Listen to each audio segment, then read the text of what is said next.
Alright guys, imagine this. You're scrolling through Craigslist, looking for a cheap deal on a used car, thinking you're about to score big. But what if that deal turns into a nightmare? Today, we're diving into a true story so terrifying, it'll make you think twice before ever clicking on a Craigslist ad again. This is the story of a guy named Ethan, a rusty old pickup truck, and a seller who's hiding a secret so dark, it'll leave you speechless. Buckle up, 'cause this one's a wild ride. Hit that like button, subscribe, and let's get into it. Let me take you back to the summer of 2017 in a small, sleepy town called Reading, Pennsylvania. Picture it. Cornfields stretching out for miles, old barns rotting in the distance, and a main street that's got one gas station, one diner, and a whole lot of nothing else.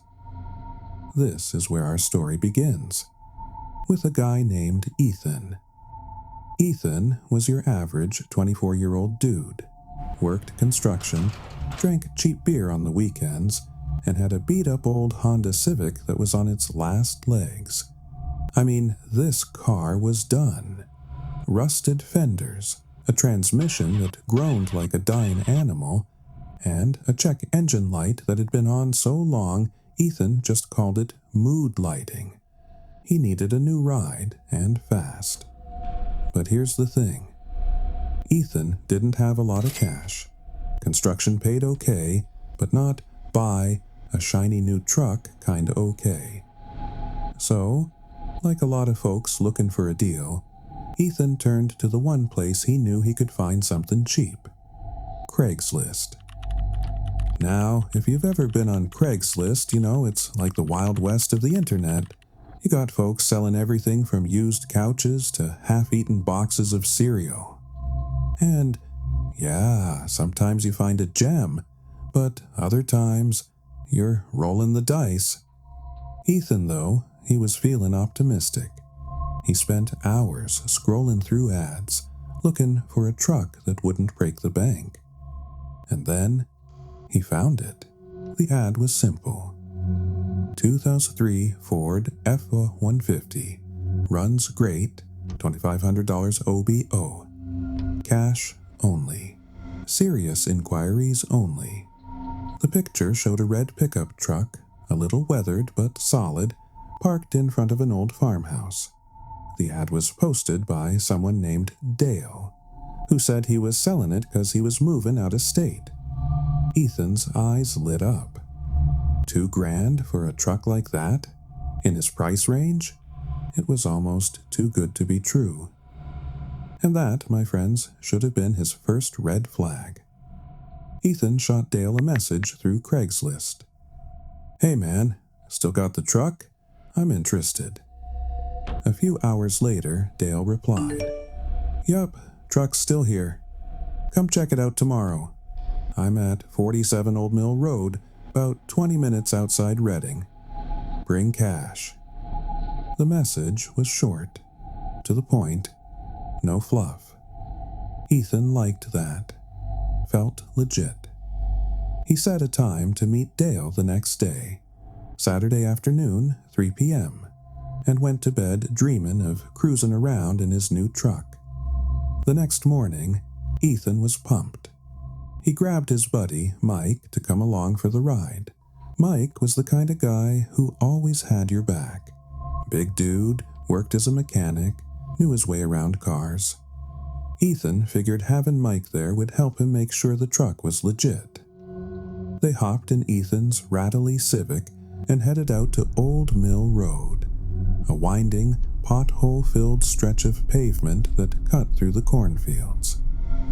The GPS was taking them deeper into the sticks, where cell service started getting spotty and the houses got farther apart. Now, let me paint you a picture of Old Mill Road. This ain't no suburban cul-de-sac. It's the kind of place where the trees lean over the road like they're trying to whisper secrets. No streetlights, no sidewalks, Just gravel and dirt kicking up under your tires. Ethan and Mike were chatting laughing, but as they got closer to the address, the vibe started to shift. The houses they passed looked off. Windows boarded up, lawns overgrown, rusted cars sitting in driveways like they hadn't moved in years. Ethan tried to shake it off. Probably just old farm folks, he told himself. But Mike, he wasn't so sure. "Yo, man," Mike said, glancing out the window. "This place gives me the creeps." They pulled up to 47 Old Mill Road around 2:55 p.m. The house was exactly like the one in the Craigslist ad. An old, 2-story farmhouse with peeling white paint and a sagging front porch. The red F-150 was parked out front, just like in the picture. Ethan let out a low whistle. "Damn, that's a nice truck." Mike nodded, but he was squinting at the house like he was trying to figure something out. "Where's this Dale guy?" he muttered. Ethan shut off the engine, and the silence hit him like a brick. No birds chirping, no wind rustling the cornfields. Just quiet. Too quiet. Ethan grabbed the envelope with $2,500 in cash, his life savings, pretty much, and they stepped out of the car. The air felt heavy, like a storm was brewing, even though the sky was clear. They walked up to the porch, and Ethan knocked on the door. Knock, knock, knock. The sound echoed, but nobody answered. "Yo, Dale!"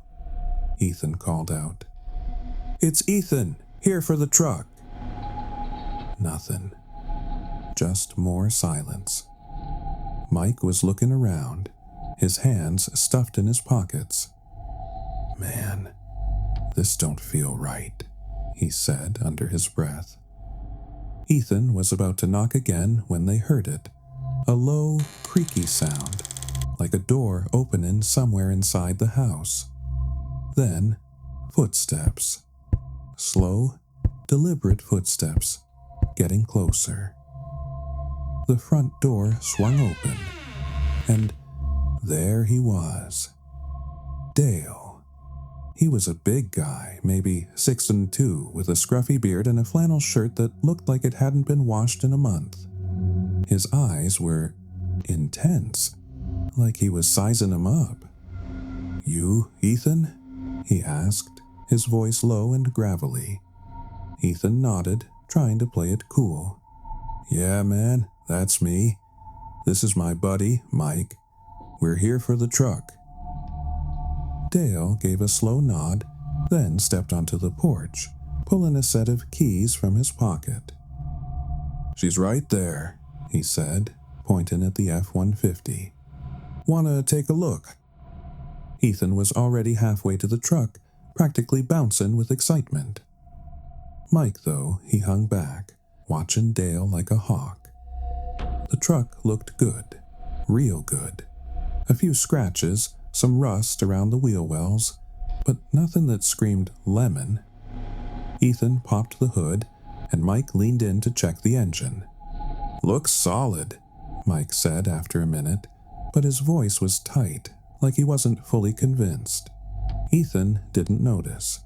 He was too busy picturing himself behind the wheel. Dale stood a few feet away, arms crossed, not saying much. Ethan asked if he could take it for a test drive. Dale hesitated, just for a split second, but long enough for Mike to catch it. "Yeah, sure," Dale finally said, tossing Ethan the keys. "But don't go too far. Roads around here get tricky." Ethan grinned, hopped in the driver's seat, and fired up the engine. It roared to life, loud and strong. "Hell yeah!" Ethan whooped, slapping the steering wheel. Mike climbed in the passenger side, still looking uneasy. Ethan was already halfway to the truck, practically bouncing with excitement. Mike, though, he hung back, watching Dale like a hawk. The truck looked good, real good. A few scratches, some rust around the wheel wells, but nothing that screamed lemon. Ethan popped the hood, and Mike leaned in to check the engine. "Looks solid," Mike said after a minute, but his voice was tight, like he wasn't fully convinced. Ethan didn't notice. He was too busy picturing himself behind the wheel. Dale stood a few feet away, arms crossed, not saying much. Ethan asked if he could take it for a test drive.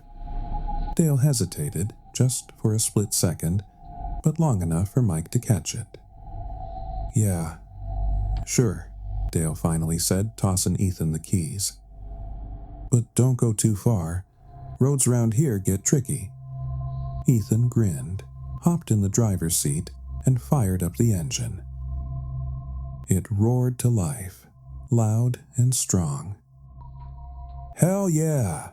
Ethan whooped, slapping the steering wheel. Mike climbed in the passenger side, still looking uneasy. That's when they heard it. A faint thump, coming from the back of the truck. Ethan frowned, glancing in the rearview mirror. "What the hell was that?" Mike's eyes went wide. "Yo, pull over, now!" Ethan slowed down, pulling onto the shoulder. They both got out and walked to the back of the truck. The bed was covered with a tarp, tied down tight. Ethan reached for it, but Mike grabbed his arm. "Hold up, man. This don't feel good." Ethan rolled his eyes. "It's probably just some tools or something." He yanked the tarp back. Underneath was a wooden crate. Big, maybe 6 feet long. Nailed shut. The thump came again. Louder this time, from inside the crate. Ethan froze. Mike took a step back, his face pale. "Yo, what the hell is that?" Ethan's heart was pounding now, but he tried to play it cool. "Probably just, I don't know, an animal or something." But even he didn't believe that. The thump came again, followed by a low, muffled sound, like a moan. Ethan and Mike stared at each other, neither one moving. "We gotta open it," Ethan finally said, his voice shaken. Mike shook his head. "Hell no, man. We need to get out of here." But Ethan was already grabbing a crowbar from the truck's toolbox. He jammed it under the crate's lid and pried it open with a loud crack. The lid fell away, and what they saw inside made their blood run cold. It wasn't an animal. It wasn't tools. It was a person. A woman, bound and gagged, her eyes wide with terror. She was alive, but barely, her face pale, her clothes torn. She tried to scream through the gag, but it came out as a weak, desperate whimper. Ethan stumbled back, dropping the crowbar. Mike was already pulling out his phone, but there was no service. "We gotta go, Ethan," he hissed. "Right now." They slammed the crate shut and ran back to the truck, hearts racing. Ethan fumbled with the keys, trying to get the engine started. That's when they saw him. Dale, standing in the middle of the road, about 100 yards away. He wasn't moving, just standing there, staring at them. In his hand was a shotgun. Ethan floored it. The truck lurched forward, tires screaming on the gravel. Dale didn't move, didn't flinch, just watched as they sped past him. Ethan's hands were shaking on the wheel, his mind racing. "What the hell is going on, man?" he yelled. Mike was dialing 911 over and over, praying for a signal. "Just drive, Ethan. Get us to town." But as they rounded a bend, they saw something that made their stomachs drop. Another truck parked across the road, blocking their path. Two guys stood in front of it, both holding rifles. Ethan slammed on the brakes, the F-150 skidding to a stop. "What do we do?" he shouted. Mike was looking around, frantic. "Turn around, man, go back." But when Ethan glanced in the rearview mirror, he saw Dale's truck coming up fast behind them. They were trapped. Now, I'm going to pause the story here for a second, because I need to tell you something. What Ethan and Mike didn't know, what they couldn't have known, was that Dale wasn't just some random guy selling a truck. He was part of something much bigger, something much darker. See, out in these rural parts of Pennsylvania, there'd been rumors for years about people going missing. Hikers, travelers, folks who just vanished. The cops never found anything because the cases were spread out, hard to connect. But the locals, they whispered about a group, a network operating in the shadows, using places like Craigslist to lure people in. And Ethan and Mike, they'd just walked right into their trap. Back to the story. Ethan and Mike were sitting in the truck, boxed in, with Dale coming up from behind and 2 armed guys in front. Ethan's mind was racing, trying to figure a way out. "We can't just sit here," he said, his voice shaken. Mike nodded, gripping the door handle. "On 3, we run, into the cornfield. It's our only shot." Ethan didn't like it, but he didn't have a better idea. 1, 2, 3. They bolted out of the truck, sprinting into the cornfield on the side of the road. The stalks were tall, towering over their heads, and they ran blind, pushing through the leaves, their breath coming in ragged gasps. Behind them, they heard shouts and the sound of boots crunching on gravel. Dale and his buddies were coming after them. The cornfield was a maze, dark and disorienting. Ethan and Mike stuck together, trying to stay quiet, but the rustling of the corn gave him away with every step. They could hear Dale's voice now, calling out, "Ain't no use running, boys. You're only making it worse." His voice was calm, almost amused, like he was enjoying the chase. Ethan's heart was pounding so hard he thought it'd burst. He kept thinking about that woman in the crate. Who was she? How long had she been there?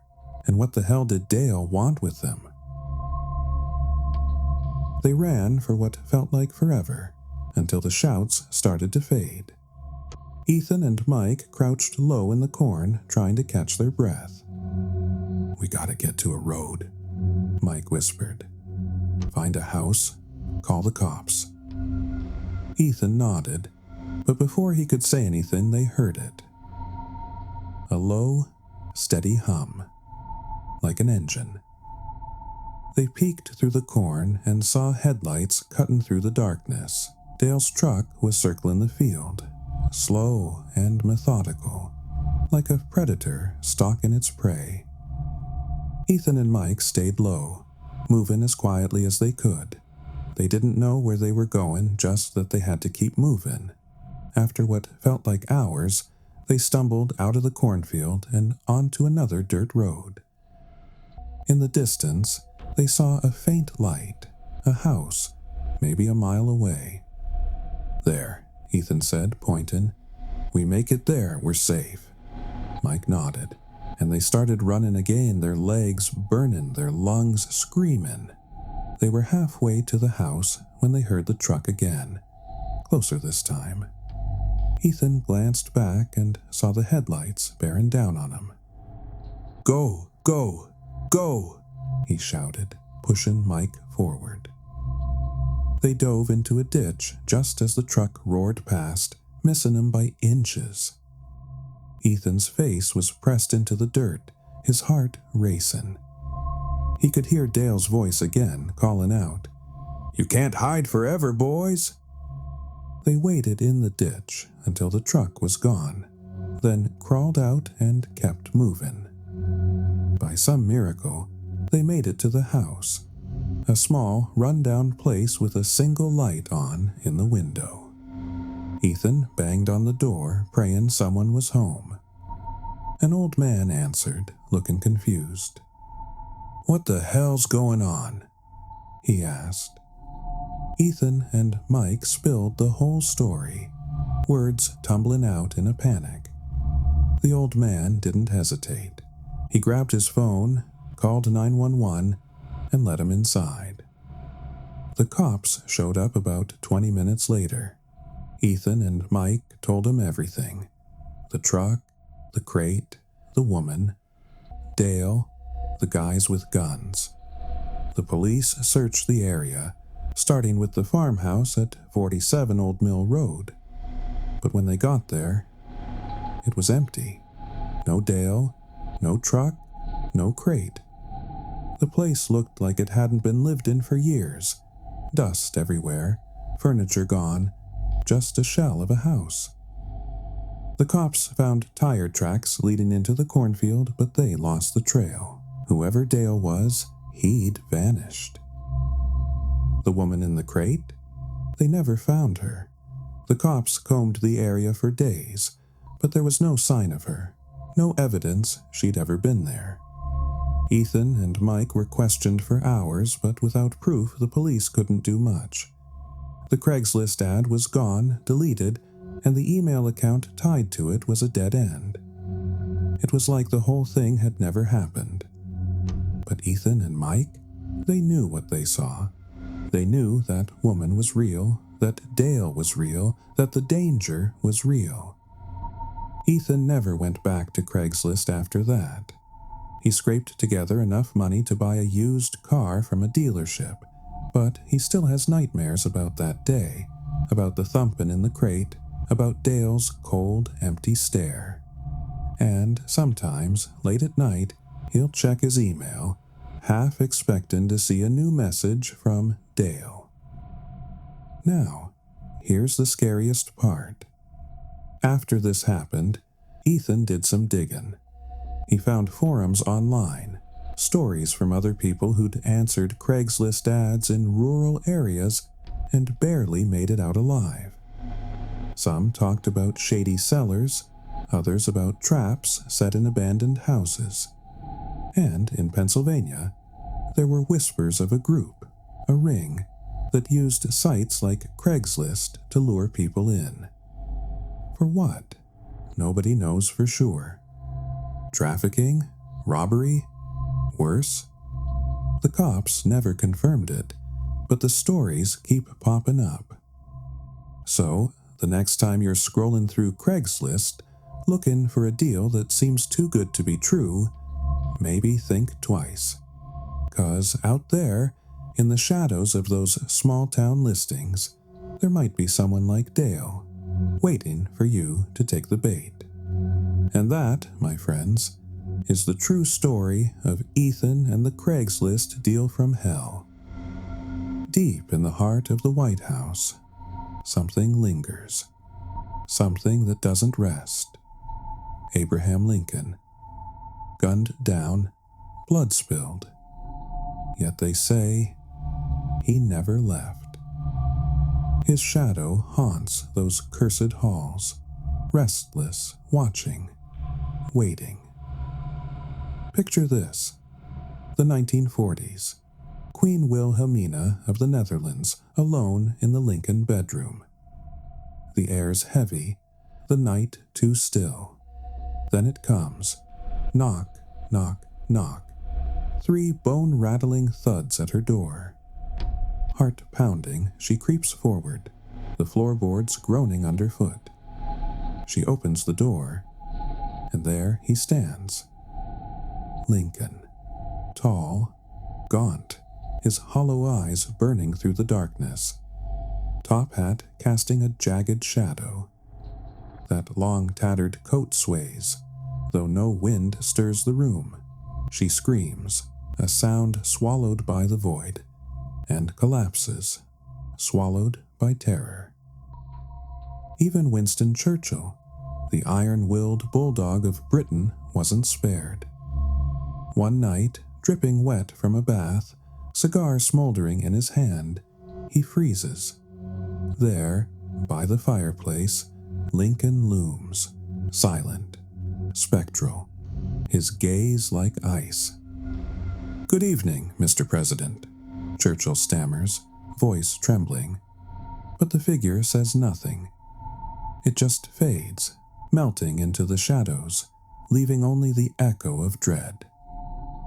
The White House isn't just a building, it's a tomb, and those who sleep within its walls, they're never truly alone. Voice drops to a whisper. Do you dare close your eyes? Listen close. The White House ain't just power and politics. It's a place where the dead don't stay dead. Abraham Lincoln, Honest Abe, took a bullet to the skull, but his soul? It's trapped, prowling those cursed corridors, forever bound to the shadows. Flash to the 1940s. Queen Wilhelmina, tucked away in the Lincoln bedroom, tries to sleep.